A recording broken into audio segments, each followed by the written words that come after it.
ছোট্ট দেশ Cape Verde, জনসংখ্যা মাত্র 5 লাখের মতো, কিন্তু তার মধ্যেই গড়েছে ইতিহাস।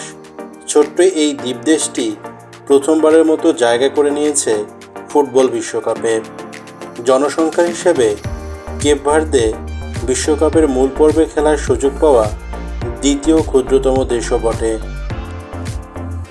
1975 সালে পর্তুগালের কাছ থেকে স্বাধীনতা পাওয়ার পর কেপ ভার্দে প্রথমবার বিশ্বকাপে যাওয়ার লড়াই নামে 2002 সালে। যদিও সফল হতে অপেক্ষা করতে হলো প্রায় 23 বছর। বর্তমানে তারা ফিফা র্যাঙ্কিংয়ে 69তম।